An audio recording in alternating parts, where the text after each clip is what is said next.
The morning air over Rechlin is cold enough to burn the lungs. May 19th, 1943. Hans Werner Lersch stands beneath the left wing of an aircraft that shouldn't exist here, not in Germany, not wearing Luftwaffe markings, not waiting for him to climb inside and fly it into the spring sky over Brandenburg. The twin booms stretch out like the prongs of a tuning fork. The central nacelle sits low, almost predatory. Two propellers massive, counter-rotating gleam in the early light. This is a Lockheed P-38 Lightning, serial number 42-12652, captured intact 3 months ago in Tunisia, when its pilot, Second Lieutenant Robert Curtis, nursed a failing engine to an emergency landing on enemy soil. Lerche has flown 73 different aircraft types, British Spitfires, Soviet Yaks, Italian Macchis. He knows how to read an airplane before he ever touches the throttle, how the weight sits on the landing gear, how the control surfaces hang in still air, how the cockpit smells of hydraulic fluid and worn leather, and the particular anxiety of the last pilot who flew it.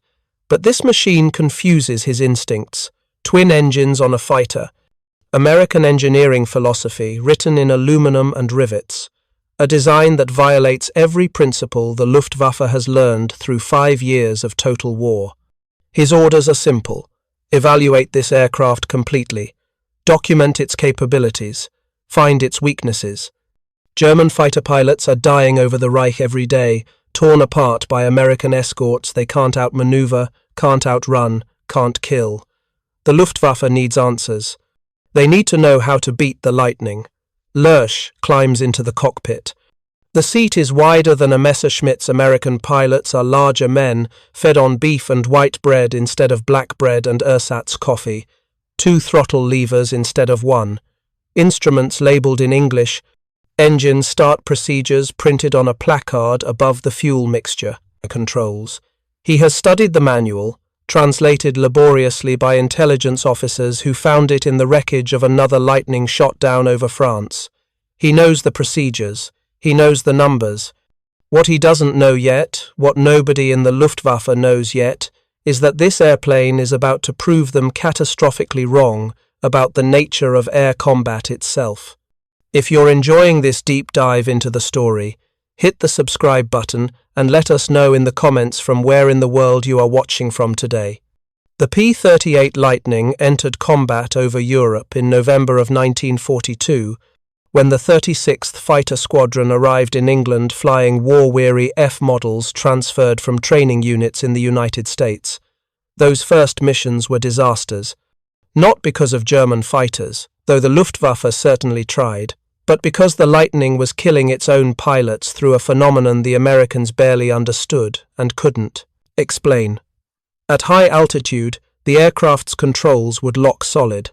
Pilots would push and pull with desperate strength, bracing their feet against the instrument panel, and the control column simply wouldn't move. The ailerons froze. The elevators stopped responding. The aircraft would enter shallow dives that steepened into near-vertical plunges, and the pilots, young men barely 20 years old, trained for 18 months at enormous expense, would ride their perfectly functional fighters into French farmland at 400 miles per hour. The Germans collected intelligence reports eagerly, American fighters falling from the sky without a single bullet fired, some kind of structural failure perhaps, a weakness in the tail assembly. The complex twin-boom design creates flutter or resonance. Whatever the cause, the Lightning was proving itself a death trap, and the Luftwaffe's analysts wrote confident assessments. This aircraft represents no serious threat to Reich air defense. They were making the same mistake they'd made before, the same mistake that would cost them the air war over Europe. In September of 1940, during the Battle of Britain, Germany had deployed its best twin-engine fighter, the Messerschmitt Bf 1-10 Zerstörer. The destroyer was supposed to be invincible, heavily armed with cannons and machine guns, faster than bombers, powerful enough to blow British aircraft from the sky before they could react. The concept was sound, the engineering was excellent, and then the 110s met Royal Air Force Hurricanes and Spitfires over southern England, and the Zerstörers were slaughtered. The twin-engine fighters were too heavy to dogfight, too slow to escape, too large to hide. British pilots discovered they could simply position themselves behind a Bf-110 and fire until it disintegrated. The vaunted destroyer required its own escorts, single-engine fighters protecting the fighters that were supposed to protect the bombers. The tactical absurdity was obvious. By November of 1940, Germany had effectively abandoned twin-engine fighter development for air superiority roles. The lesson seemed unambiguous. Fighters need to be light, agile, simple. One engine. One pilot. Maximum maneuverability. This philosophy guided every German fighter design that followed the Focke-Wulf FW-190, the improved Messerschmitt Bf-109G and K models, even the jet-powered Me-262. Single engine, or in the jet's case, engines so small and close together they might as well be one. Meanwhile, America was building the opposite. The P-38's design emerged from a 1937 Army Air Corps requirement for a high-altitude interceptor capable of reaching 20,000 feet in 6 minutes. Lockheed's chief engineer, Hall Hibbard, and his brilliant young assistant, Clarence Kelly Johnson, looked at the numbers and realized immediately that no single engine available in 1937 could deliver that performance. The solution was obvious: use two engines. But twin engines created problems. Put them in the fuselage, side by side, and you'd have a wide, draggy aircraft. Put them in the wings, and you'd need long propeller shafts running from the engines to the nose complex, heavy, prone to failure. Johnson's solution was radical. Put the engines in booms extending back from the wings, with the propellers directly on the engine shafts. Mount the pilot in a central nacelle between the booms. Put all the guns in the nose, where they'd fire straight ahead, with no synchronization gear needed. The design was unconventional to the point of bizarre, but it worked. The prototype XP-38 first flew on January 27, 1939, 4 years after the Bf-110, entering a world that had already decided twin-engine fighters were obsolete. The test flight went well enough. The cross-country speed record flight that followed went better. Los Angeles to New York in 7 hours 2 minutes, averaging 350 miles per hour. Then the pilot tried to land at Mitchell Field on Long Island, misjudged his approach, and crashed short of the runway onto a golf course. The prototype was destroyed. Newspapers ran headlines about the superfighter that couldn't manage a simple landing. But the Army Air Corps had seen enough. They ordered 13 pre-production aircraft, then 66 production P-38s, then hundreds more. By 1941, Lockheed was building Lightnings as fast as their Burbank factory could rivet them together. The aircraft that emerged from that production line was genuinely unusual by any standard. Empty weight, 12,800 pounds, twice as heavy as a Messerschmitt Bf-109. 2 Allison V-1710 engines, 12 cylinders each, liquid-cooled, producing 1,475 horsepower apiece. Counter-rotating propellers, the right engine turned clockwise, the left counterclockwise, eliminating the torque effect that made single-engine fighters veer left on takeoff. 4 50-caliber machine guns clustered in the nose, plus one 20mm cannon. Ammunition capacity: 500 rounds per machine gun, 150 rounds for the cannon. Maximum speed: 414 miles per hour at 25,000 feet. Service ceiling: 44,000 feet, higher than any German fighter in service in 1943. Range with external drop tanks: over 2,000 miles, enough to escort bombers deep into Germany and bring them home. But the Americans struggled to teach their pilots how to fly it properly. The Lightning's size and weight demanded different techniques than single-engine fighters. You couldn't throw it around the sky like a P-40 Warhawk or a P-51 Mustang. The roll rate was modest, the long wingspan and heavy engines created inertia. In a tight-turning fight, a Messerschmitt or Focke-Wulf could outturn the P-38 by simply cutting inside its wider radius. And then there was compressibility. At high speed, above 450 miles per hour in a dive, the airflow over the Lightning's wings and tail would accelerate past the speed of sound locally, even though the aircraft itself was still subsonic. This created shock waves that disrupted the airflow over the control surfaces. The elevators stopped working. The aircraft would tuck its nose down further, accelerating, diving steeper. Pilots would pull back on the control column with all their strength, and nothing would happen. Some managed to recover by deploying dive flaps, small surfaces under the wings, designed to increase drag and slow the aircraft below the critical speed. Others simply augured into the ground. The 8th Air Force, flying Lightnings from England starting in late 1942, lost aircraft to compressibility at an alarming rate. Mission reports documented the problem clearly. Aircraft entered dive during combat. Pilot unable to recover. Aircraft observed to impact ground at high speed. No battle damage, no engine failure, just physics that the pilots couldn't overcome. German intelligence officers read these reports with satisfaction. The American twin-engine fighter was proving itself exactly as vulnerable as the Bf-1-10 had been: heavy, complex, difficult to control.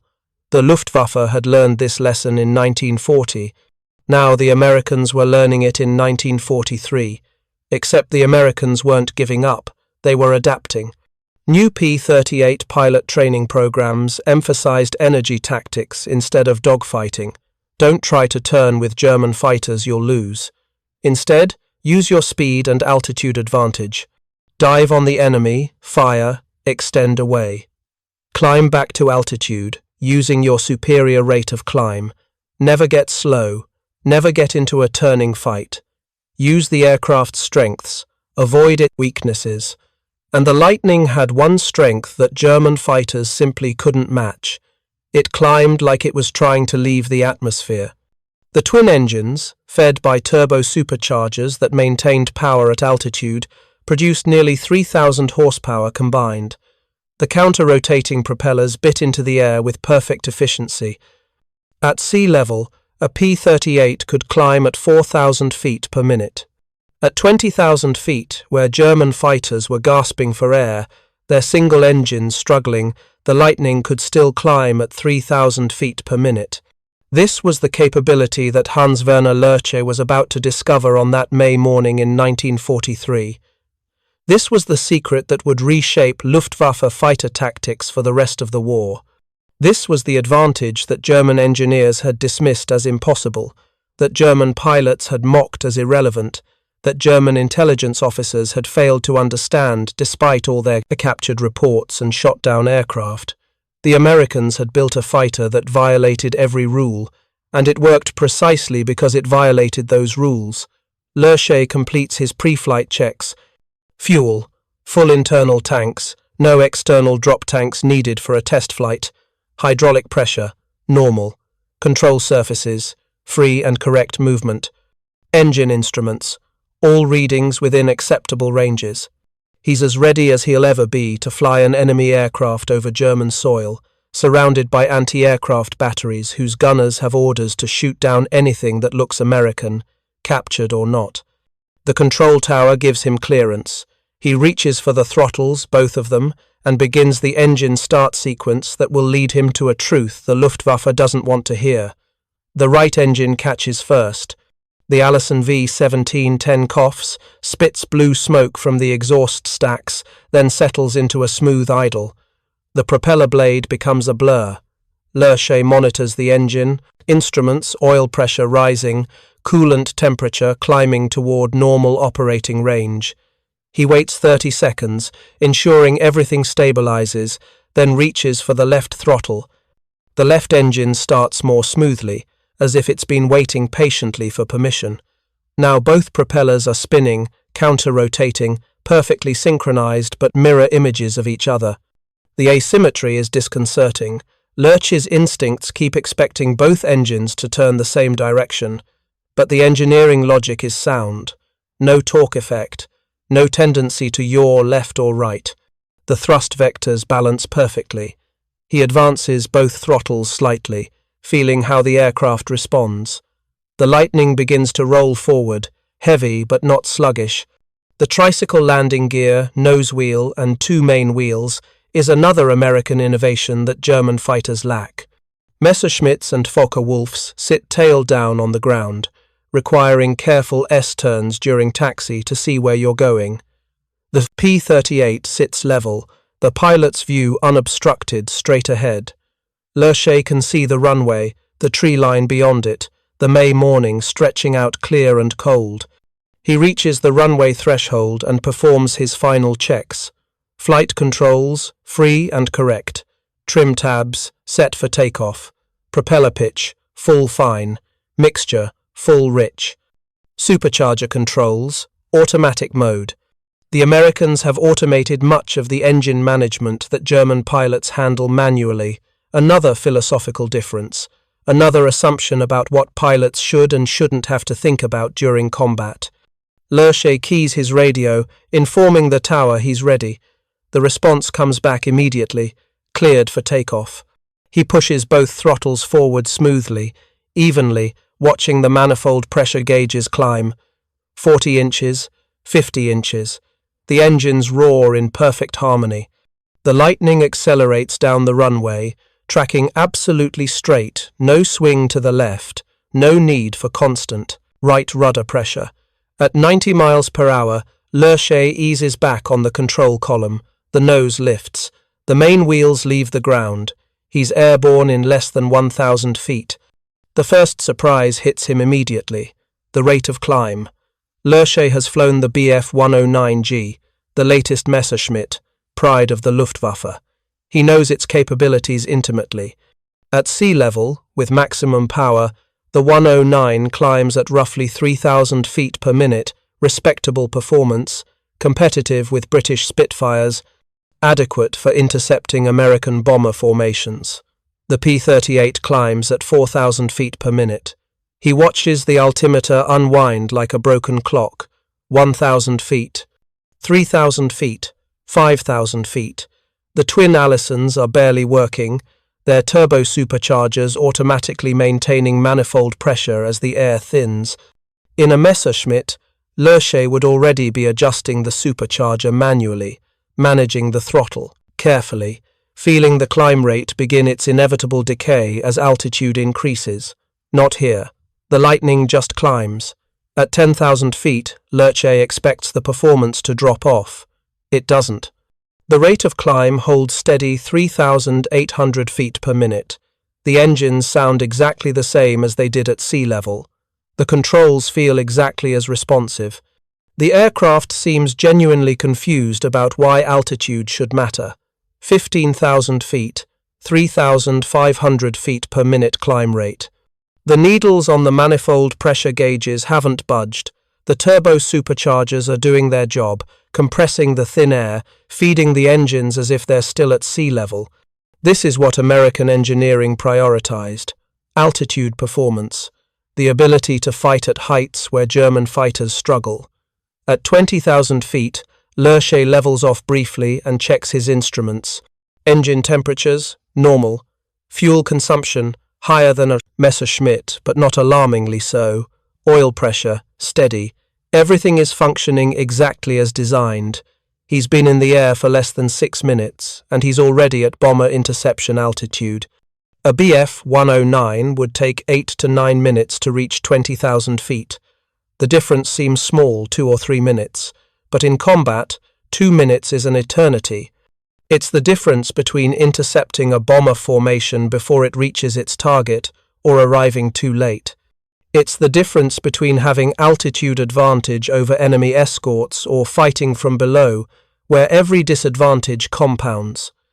Lerche tries a simple experiment. He pushes both throttles forward to maximum continuous power, not the emergency war power setting that would damage the engines over time, just the maximum sustainable setting for combat. Then he pulls back into a steep climb, 30 degrees nose up. A Messerschmitt would stall almost immediately at this altitude and climb angle. The single engine couldn't maintain enough power. The airspeed would bleed away. The wing would lose lift. The aircraft would shudder, drop a wing, spin. The P-38 climbs at 3,200 feet per minute. Lurch holds the climb for a full minute, watching the altimeter spin past 25,000 feet, then 28,000 feet. The engines never falter. The controls stay responsive. The aircraft doesn't even seem to notice it's doing something that should be aerodynamically impossible. His training 5 years of combat flying, 73 aircraft types evaluated, tells him this can't be real. Fighter combat is about energy management. You trade altitude for speed, speed for altitude. You climb to attack, dive to escape, maneuver to evade, but you can't just climb indefinitely. Eventually, the engine runs out of power. Eventually, the wings run out of lift. Eventually, physics catches up. Except this airplane doesn't seem to have received that message. At 30,000 feet, Lurch levels off again. The air is thin enough that his breath fogs inside his oxygen mask. The temperature outside is 40 degrees below zero. Down below, Germany looks like a map, forests and fields reduced to abstract patterns, roads like thin pencil lines. Up here, American bomber formations fly their missions, protected by fighters that can follow them anywhere. Fighters like this one. Lurch tries another test, the one that will produce the most damning evidence of all. He throttles back the right engine completely, letting it idle at minimum RPM. The aircraft yaws slightly to the right, the asymmetric thrust trying to push the nose sideways. He compensates with left rudder, trimming the aircraft to fly straight with minimal pilot input. Now he's flying on one engine, 1,475 horsepower instead of 2,950. Any single-engine fighter would barely maintain altitude on half power. Most would descend slowly, unable to stay aloft without the thrust they're designed around.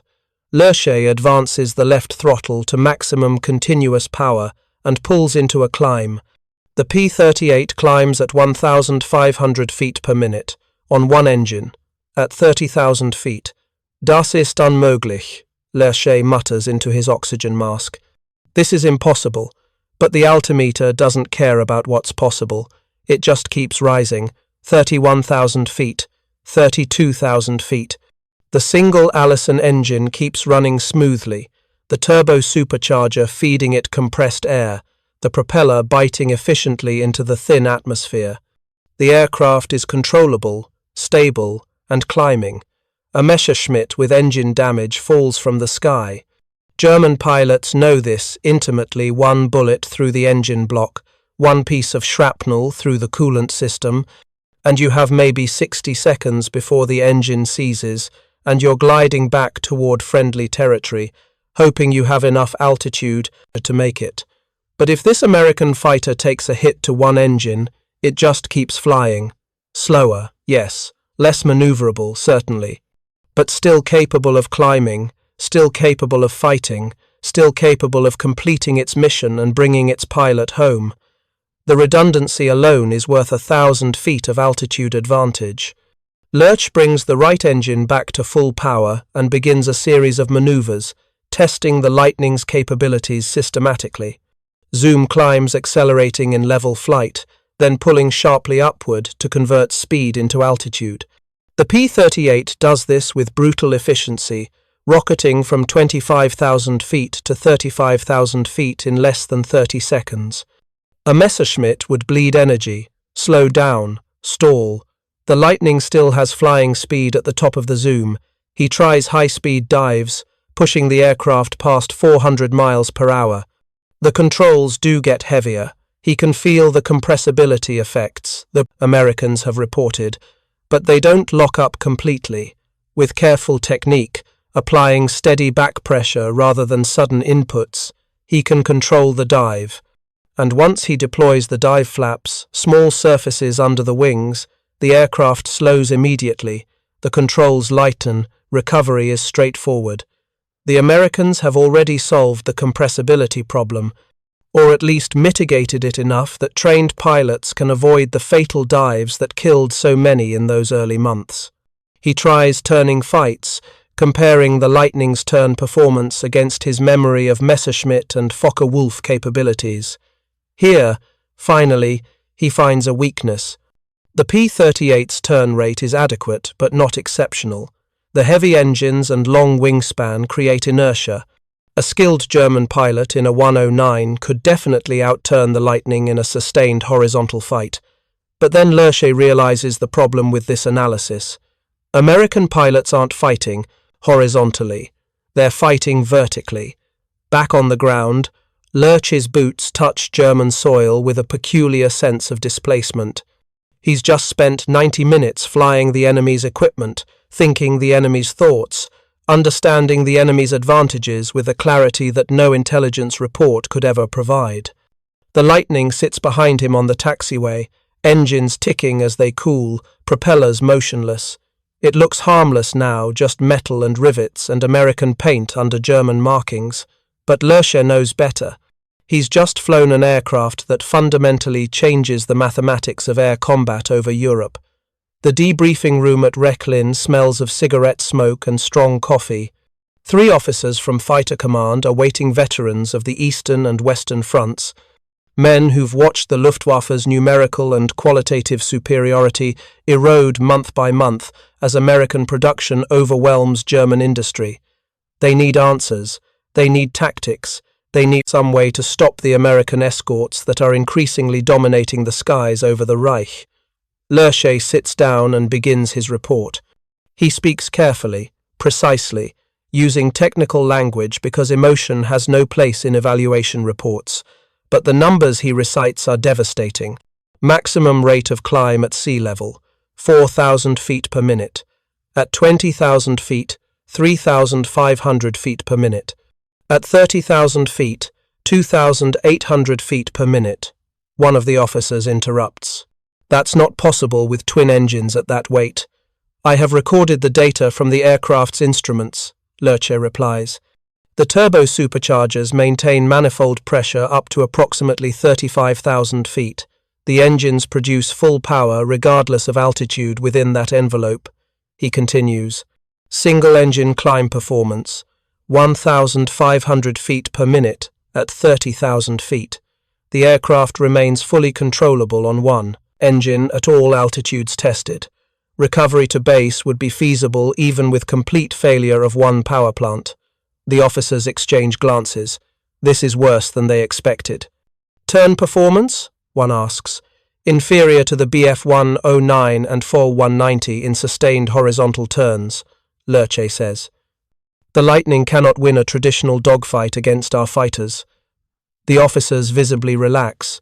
Here, finally, is a weakness they can exploit. But Lerche isn't finished. However, American pilots are not engaging in horizontal dogfights. They use vertical tactics exclusively.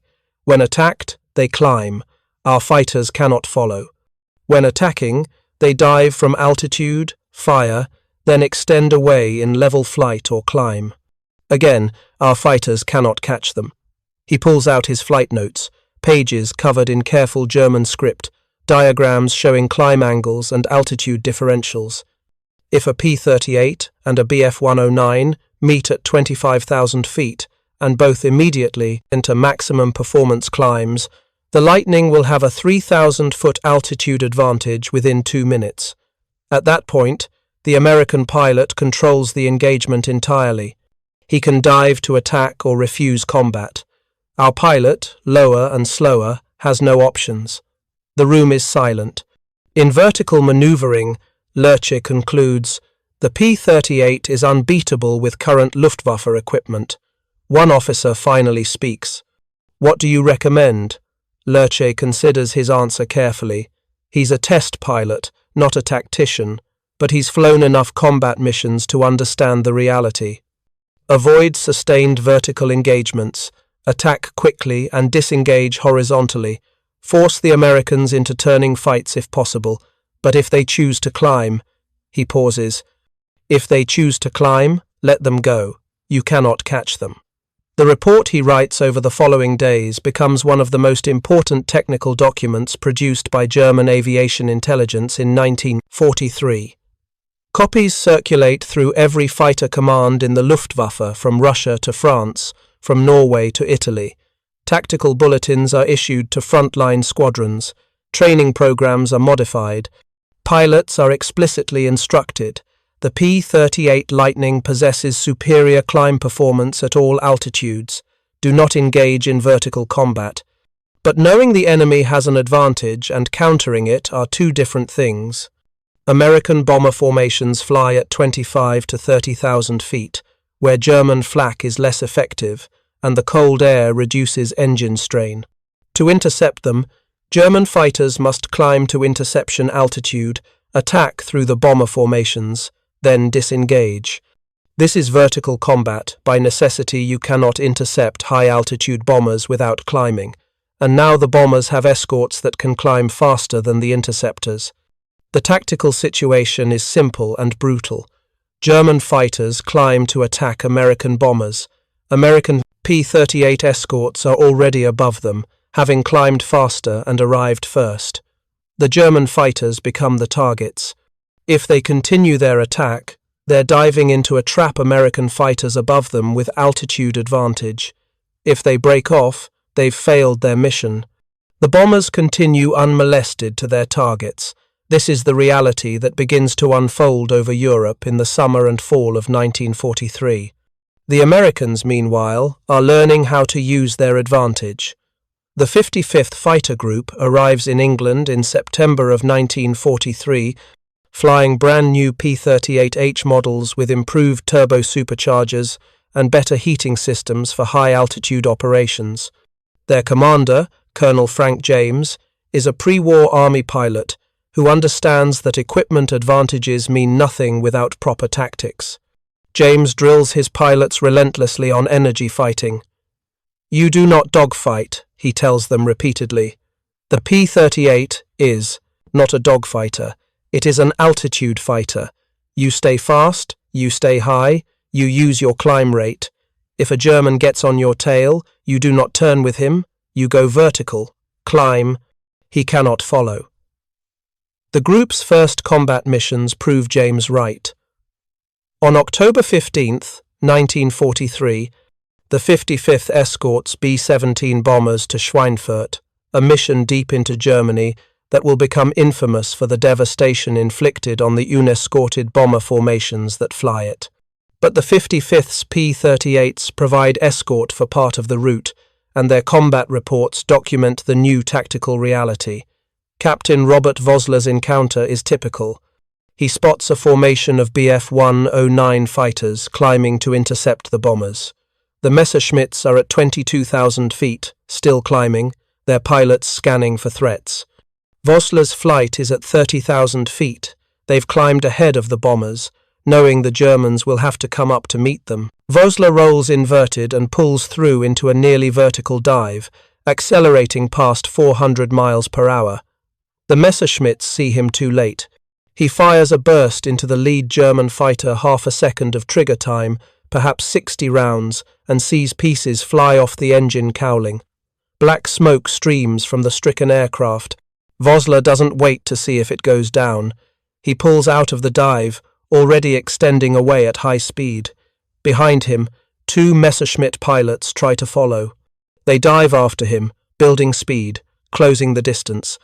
But Vosler has anticipated this. At 400 miles per hour in level flight, he pulls back smoothly into a 45-degree climb. The P-38 climbs away as if it's being pulled by cables. The Messerschmitts try to follow. Their single Daimler-Benz engines, excellent at lower altitudes, struggle in the thin air above 20,000 feet. Their climb rate decays rapidly. Within 30 seconds, Vosler has opened a 2,000-foot vertical gap. Within a minute, he's completely out of range, climbing back to 30,000 feet, where he can position for another attack. The German pilots have no choice but to break off. They've burned fuel and altitude chasing an aircraft they cannot catch.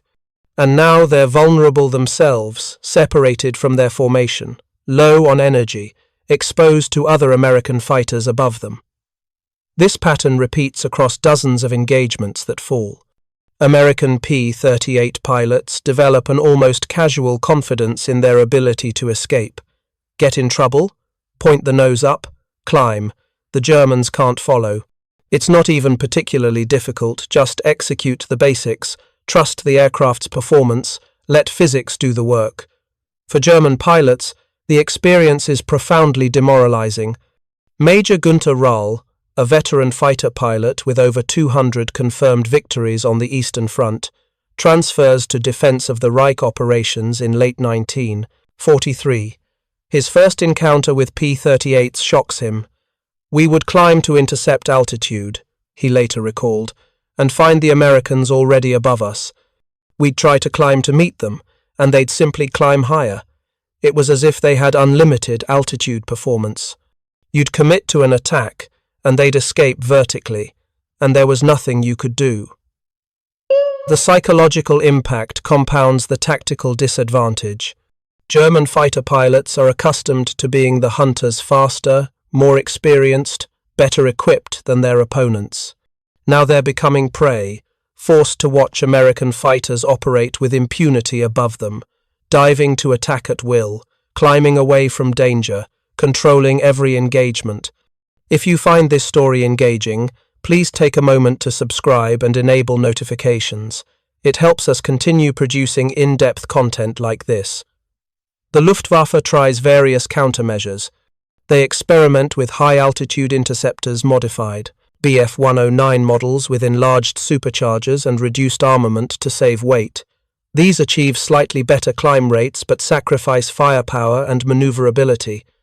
The result is an interceptor that still can't outclimb the P-38, but also can't fight effectively when it does make contact. They try timing their attacks more carefully, waiting until the American escorts are low on fuel and forced to return to England. But the P-38's range is extraordinary. With external drop tanks, it can escort bombers over 600 miles from base, deep into German territory. The Luftwaffe's window for unescorted bomber attacks shrinks to nearly nothing. They even try using their own twin-engine fighters, Me-4-10 heavy fighters armed with rockets for bomber interception. But the Me-4-10 is even less maneuverable than the P-38, and American escort pilots gleefully shoot them down. In one particularly disastrous engagement on January 11, 1944, P-38s of the 20th Fighter Group destroyed 11 Me-410s in less than 10 minutes, suffering no losses themselves. Every countermeasure fails because the fundamental problem is unsolvable. Germany is fighting American industrial capacity and American engineering philosophy, and they're losing both battles. By early 1944, the air war over Europe had fundamentally shifted. American bombers are hitting German industrial targets with increasing frequency. Fighter escorts P-38s, P-47s, and the new P-51 Mustangs are destroying German fighters faster than they can be replaced. Luftwaffe pilot losses are becoming unsustainable. Experienced veterans are dying. Replacement pilots arrive at frontline squadrons with minimal training, just enough hours to take off and land, nowhere near enough to survive against experienced American pilots in superior aircraft. The P-38's role in this transformation is significant but often overlooked by popular history, which tends to focus on the P-51 Mustang as the dominant escort fighter. The Mustang deserves its reputation. It's an exceptional aircraft, faster than the Lightning, longer-ranged, easier to build in large numbers. But the P-38 arrives first, and it proves the concept. American fighters can escort bombers all the way to target and back, climbing higher than German interceptors, fighting on their own terms. The Mustang builds on what the Lightning established. Together, they make bomber escort missions viable, and bomber escort missions are what destroys the Luftwaffe. German production facilities are bombed. Oil refineries are destroyed, creating fuel shortages that ground entire fighter wings. Factories producing aircraft and engines are reduced to rubble.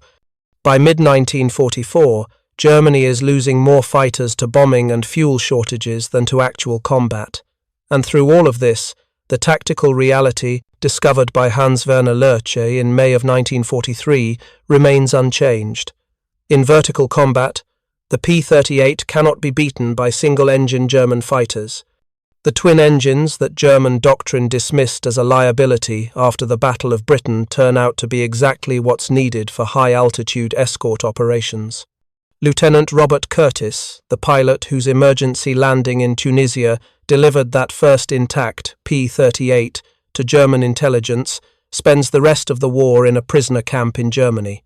He doesn't know his aircraft is being test-flown at Rechlin. He doesn't know German pilots are discovering capabilities he himself barely understood. He just knows he failed to bring his fighter home, and that failure bothers him through 2 years of captivity. When Curtis is finally liberated in May of 1945 and returns to the United States, he learns what happened to his aircraft. A fellow P-38 pilot, someone who flew later missions over Germany, mentions hearing rumors that the Luftwaffe had captured a Lightning and tested it extensively. Curtis realizes it must have been his aircraft, there were so few captured intact. He never quite knows how to feel about it. Pride that his fighter proved impressive enough to warrant such attention, guilt that he delivered valuable intelligence to the enemy. In the end, he decides it doesn't matter. The Germans learned the P-38's capabilities, and it didn't save them. Knowing your enemy has an advantage isn't the same as being able to counter it. Hans-Werner Lerche survived the war as well. As Germany collapses in 1945, Rechlin is evacuated, its captured aircraft destroyed to prevent them from falling back into Allied hands. Curtis's P-38 serial number 42-12652 was burned in April of 1945, along with Spitfires, Thunderbolts, Mustangs, and Soviet fighters. The aircraft that revealed so much to German intelligence becomes ash and twisted metal. Lerche himself is captured by British forces and immediately recruited by Allied intelligence. He's too valuable to imprison his knowledge of German aircraft development. His experience flying both Allied and Axis equipment makes him an irreplaceable asset. Within months, he's working for the US Army Air Forces, evaluating captured German jets and rocket planes, providing the same meticulous technical assessments he once wrote for the Luftwaffe. The symmetry is almost poetic. German pilot evaluates American fighter for Germany, then evaluates German fighters for America. The nationality of the employer changes, but the work remains the same. Reduce aircraft to numbers, capabilities to columns in a report, combat to physics. In 1947, Lerche wrote a comprehensive report on all the captured Allied aircraft he flew during the war. The P-38 section is detailed and respectful. He notes the climb performance, the stability, the visibility, the redundancy of twin engines. He acknowledges the aircraft's weaknesses, modest roll rate, compressibility issues in early models, but emphasizes that these were manageable for properly trained pilots. His conclusion is measured but clear. The P-38 represented a significant challenge for German air defense operations from 1943 onward. Its altitude, performance and climb capability exceeded that of all standard Luftwaffe fighter types. Tactical countermeasures proved largely ineffective. Between the lines, the real message is simpler. We couldn't beat it. We knew we couldn't beat it, and knowing didn't help. The deeper irony of the P-38 story isn't just that Germany dismissed twin-engine fighters as obsolete and then faced an unbeatable twin-engine opponent. It's that Germany had all the information they needed to understand what was coming, and they still couldn't prevent it. By 1941, German intelligence had detailed reports on the P-38's development. They knew its specifications, twin engines, turbo-superchargers, heavy armament. They knew the Americans were building it in large numbers. They knew it was designed specifically for high-altitude operations. They had photographs, diagrams, and performance estimates, and they dismissed it as irrelevant. The logic seemed sound at the time. Germany's fighter doctrine, forged in Spain and Poland and perfected over France and Britain, prioritized maneuverability above all else. Fighter combat was about turning inside your opponent, getting guns on target, securing the kill. Twin engines meant weight. Weight meant sluggish handling. Sluggish handling meant death.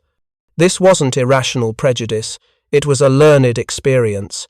The Bf 1-10 Zastura had proven the vulnerability of heavy twin-engine fighters. The lesson was paid for in blood, German pilots' blood, shot down over England because their aircraft couldn't dogfight with Spitfires. The conclusion seemed unambiguous. If you want to build fighters that survive, build them light and agile. But that conclusion was based on a specific type of air combat, low-altitude maneuvering fights over southern England in 1940. By 1943, the war had changed. The combat was happening at 25,000 feet, not 10,000. The mission was bomber escort, not air superiority over friendly territory. The American engineering response to these requirements, twin engines for reliability, turbo-superchargers for altitude performance, size and weight for range and firepower, turned out to be correct. Germany couldn't adapt because they'd already committed to a different philosophy. By 1943, their factories were tooled for single-engine fighter production. Their pilot training emphasized dogfighting skills. Their tactical doctrine assumed maneuverability was paramount. Changing all of that would require years Germany didn't have. So they fought the air war with the doctrine they had, not the doctrine they needed. And they lost. The P-38's combat record tells the story through numbers. In the European theatre, P-38s flew approximately 130,000 combat sorties between 1942 and 1945. They claimed nearly 2,000 German aircraft destroyed in air combat. They lost approximately 1,300 aircraft to all causes: combat, accidents, mechanical failure, a kill-to-loss ratio of roughly 1.5 to 1, respectable but not dominant. But these numbers obscure the Lightning's real contribution. It made bomber escort viable before the P-51 Mustang arrived in large numbers. From November of 1942 through March of 1944, the P-38 was the only American fighter with sufficient range and altitude performance to escort bombers deep into Germany. The Mustang gets credit for winning air superiority over Europe, but the Lightning held the line until the Mustang arrived, and in that holding action, the climb rate advantage was decisive. German pilots learned to fear the P-38's ability to escape. Intelligence bulletins from early 1944 contain specific warnings. Do not pursue P-38 fighters into vertical climbs. They will outclimb all German fighter types. Attacks must be executed in horizontal maneuvers with immediate disengagement. But bomber interception isn't horizontal. You have to climb to reach the bombers. And if American escorts are above you, climbing faster, you're entering combat at a fundamental disadvantage. Some German pilots became specialists at attacking P-38s despite the warnings.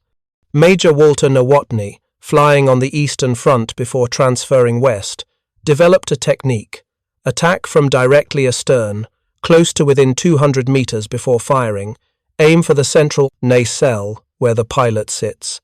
The P-38's twin-boom design makes it difficult to spot aircraft directly behind the pilot's rear. Visibility is blocked by the booms themselves. Nowotny claimed 17 P-38s destroyed using this method, but Nowotny was exceptional: 258 confirmed victories, expert marksmanship, perfect situational awareness. His tactics worked because he was skilled enough to execute them. Average German pilots trying the same approach usually failed. Either they couldn't get close enough without being spotted, or they hit the engines instead of the pilot, and the P-38 simply flew away on one engine. The redundancy kept saving American pilots. Combat damage that would down a Messerschmitt or Fokker-Wulf engine hits, coolant leaks, shrapnel through the engine block just degraded a P-38's performance. One engine shot out. Throttle it back, increase power on the good engine, head for home. Often they made it. The pilots walked away. The aircraft was repaired. Both returned to combat. Germany couldn't match this resilience.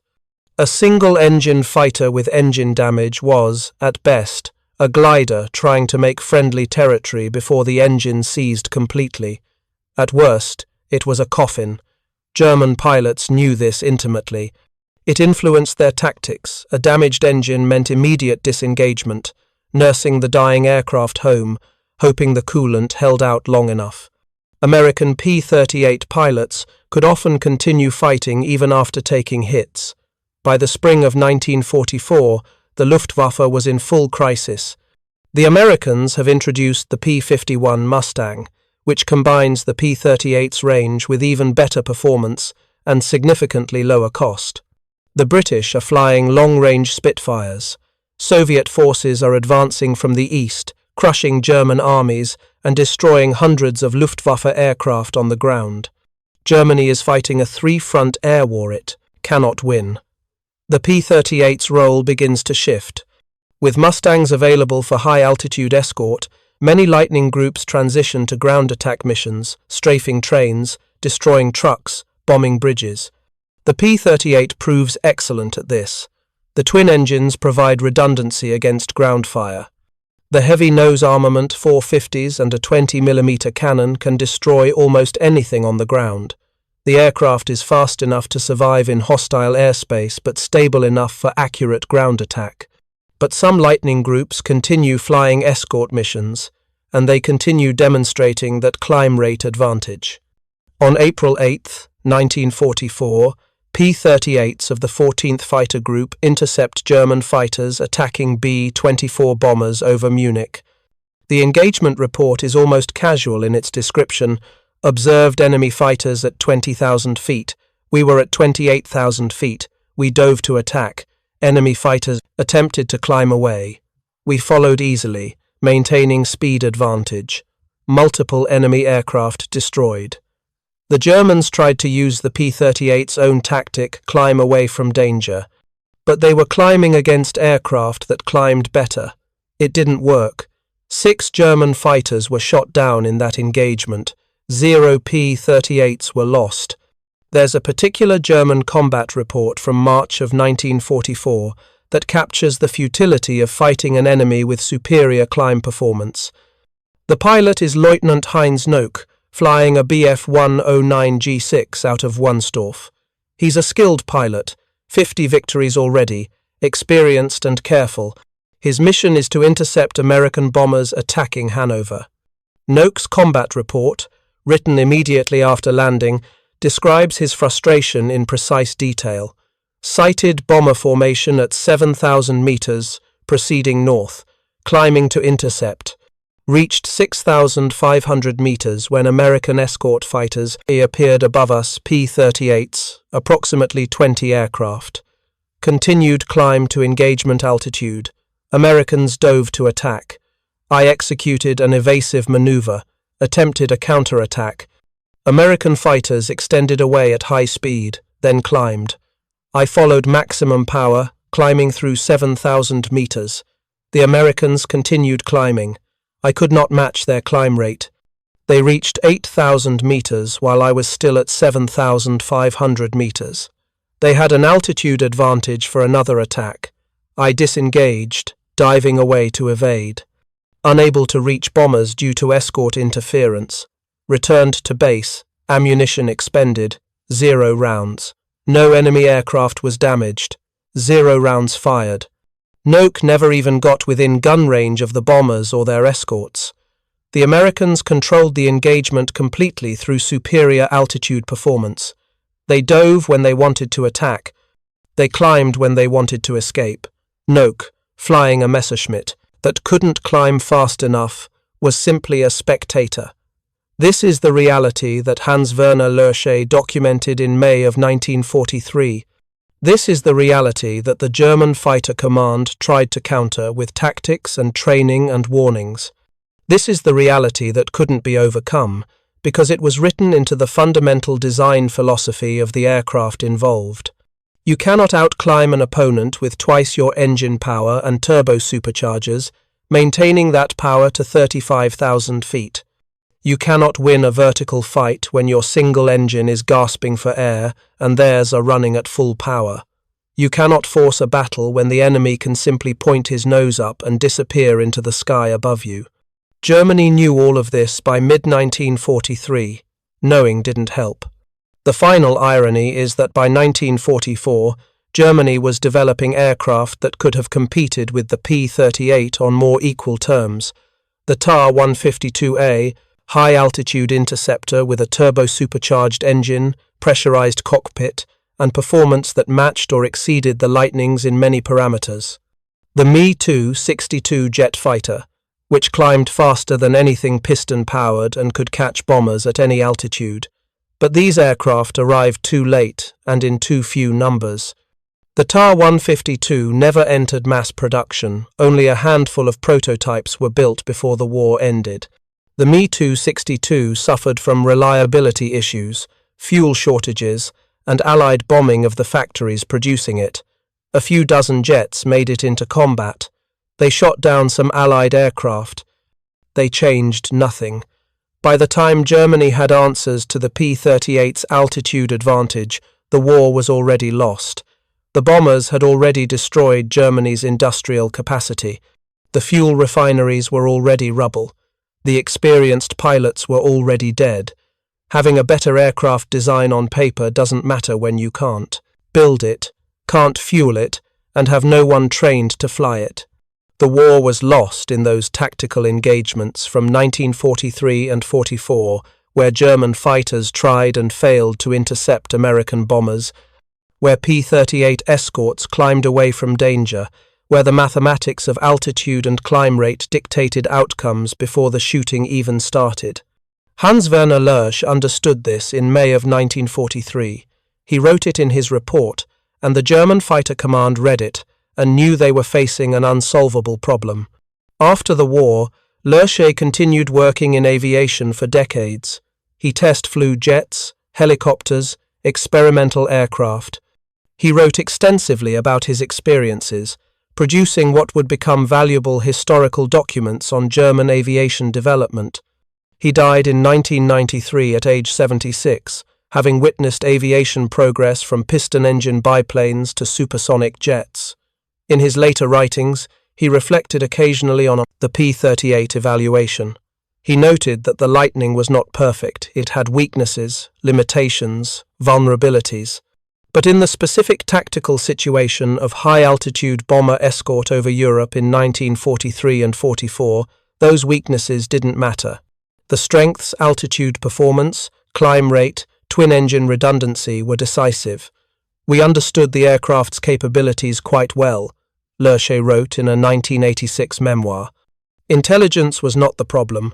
The problem was that understanding your opponent's advantage does not eliminate it. The P-38 could climb faster than our fighters. This was simply a fact of engineering and design philosophy. No amount of tactical cleverness could change that basic reality.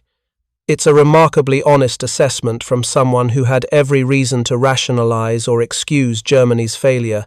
But Lersch was always honest in his evaluations. That's what made him valuable as a test pilot, he reported. What the aircraft could do, not what he wished it could do. The P-38 could outclimb German fighters. It did, repeatedly. For 2 years, until the war ended and the question became irrelevant.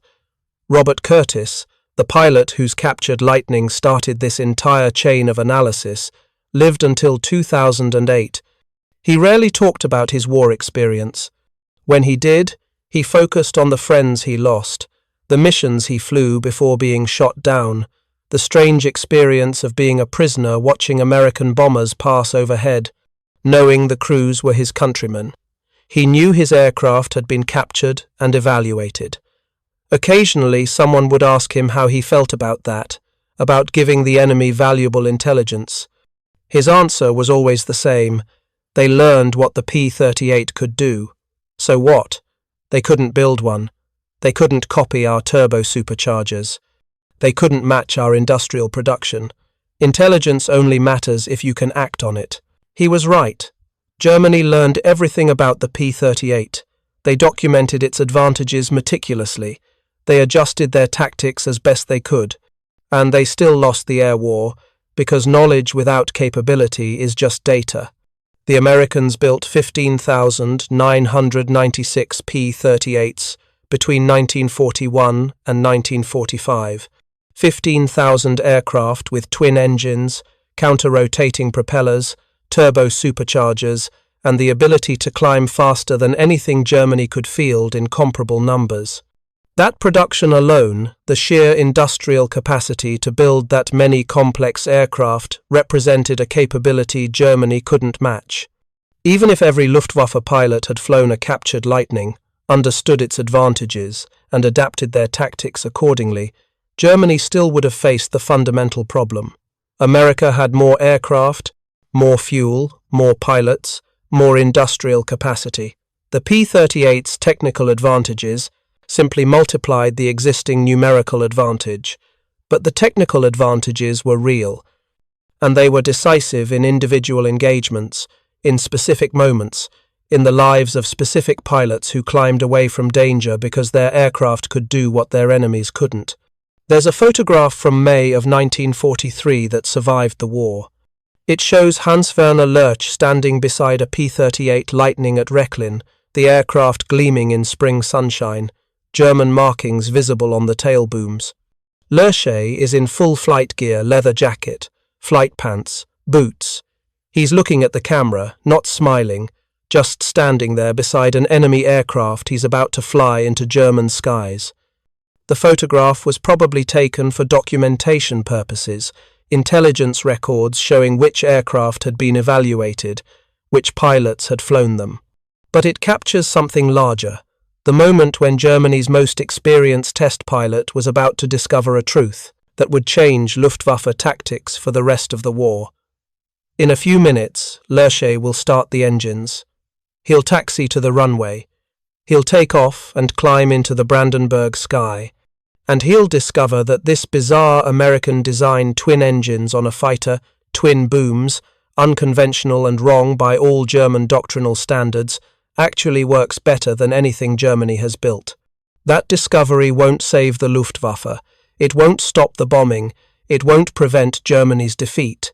But it will force an admission that doctrine can be wrong, that conventional wisdom can be false, that the enemy might have actually designed something superior. Sometimes the weapon you dismiss becomes the weapon that defeats you, not because of some secret trick or hidden capability, but because it was designed to solve a problem you didn't think was worth solving. Germany didn't think altitude performance mattered more than maneuverability. They were wrong, and by the time they realized they were wrong, by the time Lerch wrote his report documenting exactly how wrong they were, it was too late to build an answer. The Americans had asked the right questions in 1937. How do you intercept high-altitude bombers? How do you escort friendly bombers deep into enemy territory? How do you maintain performance at 25,000 feet? The answer turned out to be twin engines with turbo-superchargers. Everything else, the twin booms, the central nacelle, the tricycle landing gear, were just engineering solutions to make that core design work. And it worked.